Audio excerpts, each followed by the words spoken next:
Valentine.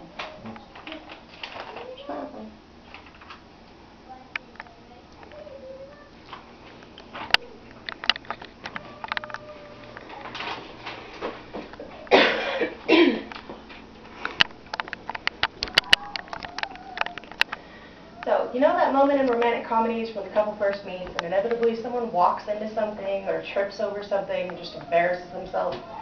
That was me. I worked at my best friend's mother's house, never met her brother. Her mother and her spent over a year convincing me he was absolutely perfect for me.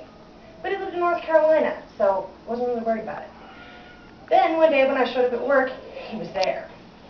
And I literally walked right into a wall. It made a really loud crack, fell on my butt. His mom saw me, walked in, laughed at me. He didn't see me, thank goodness.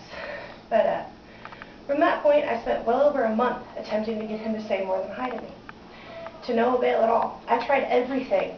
I would sing while I was cleaning. I wore clothes that you should never ever wear cleaning, including 6-inch heels, which I can't walk in if you know me very well. I danced. I did everything to get his attention. Never worked. Eventually, while listening to him and his cousin talk, I had absolutely gotten fed up with not being able to get his attention. They were talking about an online video game.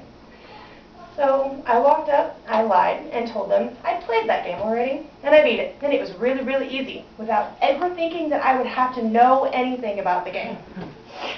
Naturally, you started asking me questions about it, and I started pulling stuff out of my butt, making up stuff, because what else could I do? So he knew I was lying, and he just giggled and laughed, and left it alone. The next day, we spent by a campfire. All I had to do was mention that copper wire changes the color and the flames of the fire, and the man tore off through the woods in the middle of the night, tripped over something at some point in time, screamed, yelled, came back with a load full of copper wire and threw it on the fire, because I had mentioned it. I also mentioned that I loved sitting out by a fire, and the campfire spot was a little bit small, it could use to be a little bigger.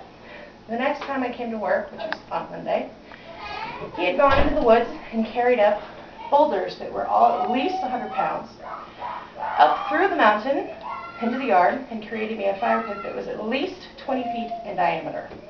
We at one point in time had about 30 to 40 people sitting around that campfire, and we all still had plenty of room. He was silly, handsome, and absolutely put me first. Today, he puts me second, however, to our beautiful little boy named Brayden, who is just as goofy as we are, hopefully.